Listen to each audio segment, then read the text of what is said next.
Artinya, ini merupakan isyarat dari kemunculan pasukan pembawa panji hitam, pasukan kedua dari 3 pasukan Imam Mahdi. Ya. Dan mereka inilah yang akan menjadi pengawal pertama Imam Mahdi ketika pembaiatannya pertama.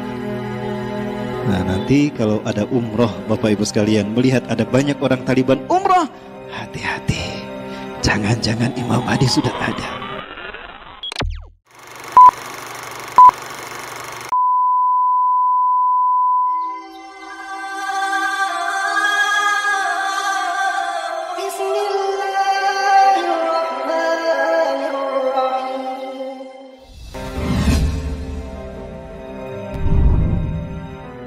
Isyarat-isyarat lain terkait dengan akan terjadinya perang Armageddon. Prabowo bisa menyaksikan Sekjen PBB ya, Antonio Guterres itu pernah menegaskan solusi 2 negara satu-satunya cara untuk perdamaian di Palestina Israel. Ya, di Yerusalem tanda petik. Bapak Ibu rahmati Allah, kalau ini terjadi dan solusi ini diterima, Bapak Ibu, maka Palestina akan terpecah menjadi 2. Kalau kita berjalan menuju West Bank, tepi barat, ke kanan itu ke Ramallah. Nanti ada petunjuk arah Ramallah. Itu kampung halamannya Yasser Arafat dan makamnya Yasser Arafat ada di sana. Nah, itu akan menjadi wilayah Palestina, ibu kotanya Ramallah. Ini tawaran dari Antonio Guterres, Sekjen PBB. Cuma ini solusi untuk menyelesaikan konflik Palestina Israel. Adapun jika kita ke kanan, itu kita ke Al-Quds atau ke Yerusalem. Versi kita Al-Quds, versi orang Israel Yerusalem. Artinya jika itu nanti dibagi 2, ini diterima, maka Al-Quds akan jatuh ke tangan Israel. Yerusalem akan menjadi ibu kota Israel. Dan jika itu terjadi, maka Israel akan leluasa menghancurkan kiblat kita yang pertama, Masjidil Aqsa. Ini akan memicu marahnya umat Islam. Di saat itulah Allah akan memberikan hukuman kepada Israel. Ya, ketika perang melawan Persia, Iran, ini berarti kita perang melawan Rusia, karena Rusia dia membantu Persia, Iran, dan juga perang melawan Israel. Berdasarkan beberapa asumsi. Ya, jika Israel hancur, berarti Persia dan Rusia pun kemungkinan besar hancur. Nah, ini perang Armageddon. Tidak terbayang bagaimana nuklir berseliweran. Ya, tapi ini baru pertama. Kenapa? Karena setelah itu akan perang lagi. Nah, ketika perang melawan ini, Amerika punya dendam kesumat pada Rusia, kan? Dan Amerika pun sebetulnya sudah capek menjadi budaknya Israel. Maka Amerika bersekutu dengan umat Islam Arab, ya Bapak Ibu, dengan umat Islam Arab. Tapi sebelumnya coba Bapak Ibu coba lihat pertemuan utusan Amerika Serikat dengan petinggi Taliban. Nah, ini yang pernah datang ke Indonesia, yang pernah makan-makan bersama Pak Yusuf Kalla dan Pak Anies Baswedan, ya. Nah, ini menyerahkan, Amerika secara resmi menyerahkan Afghanistan pada Taliban dan menyatakan akan menarik mundur semua pasukan Amerika. Artinya, ini merupakan isyarat dari kemunculan pasukan pembawa panji hitam, pasukan kedua dari 3 pasukan Imam Mahdi. Ya. Dan mereka inilah yang akan menjadi pengawal pertama Imam Mahdi ketika pembaiatannya pertama. Nah, nanti kalau ada umroh, Bapak Ibu sekalian, melihat ada banyak orang Taliban umroh, hati-hati, jangan-jangan Imam Mahdi sudah ada. Baik. Dan ini merupakan sebuah fakta yang dilupakan, bahwa ternyata Palestina pun sudah lama menyerukan untuk ganti presiden. Ya, Mahmud Abbas ini sudah tidak lagi dipercaya oleh kaum muslimin Palestina. Nah, ini apakah akan memicu terjadinya konflik di wilayah West Bank Palestina? Hal ini akan menguatkan posisi Hamas di Gaza Strip, di jalur Gaza, yang ada kemungkinan nanti Palestina akan jatuh kepada kaum muslimin, dan ini akan memicu perang Palestina Israel dalam skala yang lebih besar. Ya, wallahu a'lam bishawab. Kemudian, lupakah kita kalau Rasulullah juga pernah menyebutkan di sela-sela perang ini, sebelum kita memerangi Rom, itu ada perang melawan Hindi. Di antara tanda akhir zaman adalah kita umat Islam akan berperang melawan Hindi. Dan ternyata kita lihat sekarang Pakistan dan India mulai berperang. Dan bagaimana kezaliman kaum Hindu India membantai kaum muslimin di Kashmir. Ya, seperti apa yang terjadi di Rohingya. Pesawat-pesawat tempur India ataupun dari Pakistan saling balas-membalas untuk melakukan upaya penghancuran.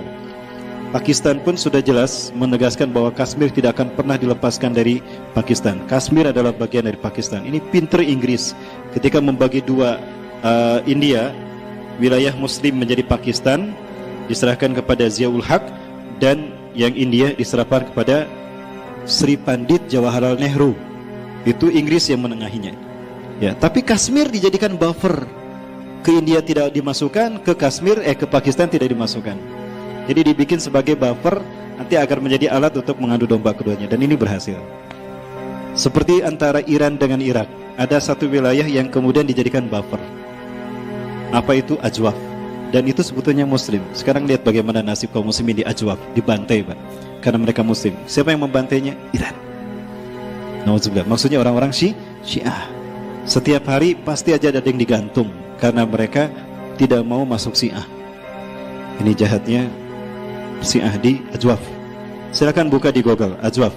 Kalau tidak salah namanya Ajwaf. Nah, kemudian ada sakit hati dari kaum muslimin ketika Raja Muhammad bin Salman MBS ini berkunjung ke mana? Ke Cina. Dan sepakat dengan apa yang dilakukan oleh pemerintah Xi Jinping dalam memperlakukan muslim Cina Uighur terkait dengan kamp konsentrasi. Itu malah disetujui, dan ini membuat sakit hati kita umat Islam. Nah, ini yang saya maksudkan. Raja Salman ingin dunia lawan Iran bersama-sama. Ya. Kemudian Raja Salman menyerukan pada negara-negara Arab untuk bergabung bersama Arab Saudi membantu menyerang Iran. Disambut oleh Amerika Serikat. Amerika Serikat menyatakan akan membantu Arab Saudi untuk membantu perang melawan Iran, dan meminta agar NATO pun bergabung bersama Arab memerangi Persia Iran. Subhanallah.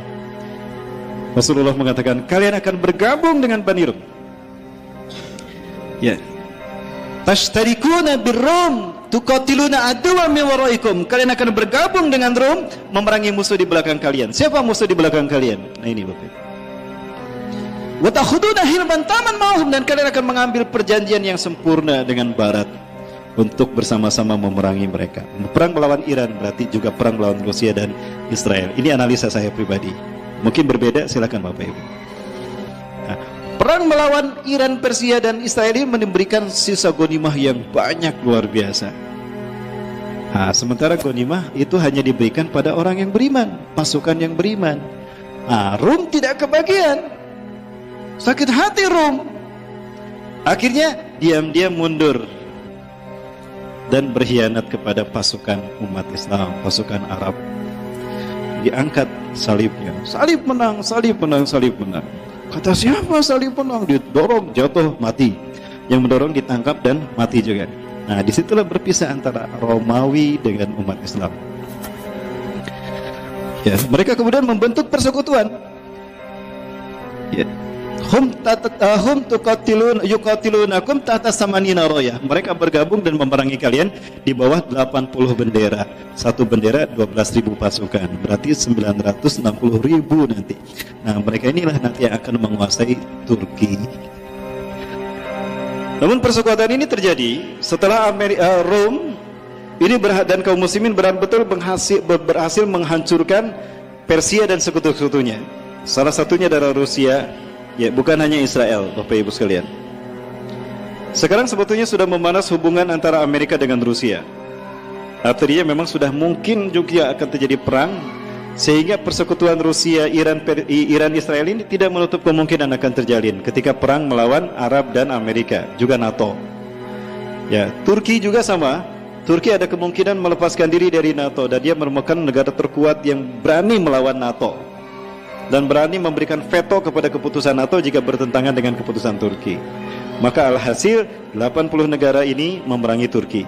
Maka jatuhlah Turki kepada bangsa Rom. Nah, disitulah kemudian Summatagzuna Rum wa yaftahu Allah. Lalu kalian berperang melawan Rom dan Allah memenangkannya untuk kalian. Ini balas-balasan antara Rusia dengan Amerika Serikat. Begitulah Donald Trump yang juga ikut campur dalam hal ini. Nah, Bapak Ibu yang mati Allah, dalam konflik semacam itulah kemudian muncullah pasukan Panji Hitam dari bumi Khurasan. Dan sekarang isyarat itu sepertinya sudah ada karena Taliban sudah kuat sekarang, ya. Nah, Rasulullah pernah menyatakan, "Yakhruju min Khurasan rayatun sud." Akan keluar pembawa Panji Hitam dari bumi Khurasan. La yarudduha syai'un. Tidak ada sesuatu pun yang bisa menghentikan kekuatan militernya, laju langkahnya. Hatta tunsoba bilia, sampai Panji Hitam itu ditancapkan di Al-Quds. Ilya itu artinya Al-Quds, Palestina. Rasulullah mengatakan pada Abdullah bin Hawalah Al-Azdi setelah perang melawan Bani Mustalik, "Hai Abdullah, ya Ibn Hawalah, jika engkau melihat Panji Hitam berkibar di bumi Al-Quds atau di pelatarannya, maka yakinilah kiamat lebih dekat kepadamu ketimbang kepala dan pundakmu." Jadi jika nanti Panji Hitam sudah berkibar di Palestina, Masya Allah, itu kiamat hanya tinggal menghitung. Tidak lama lagi insya Allah, dimulai dari 2019.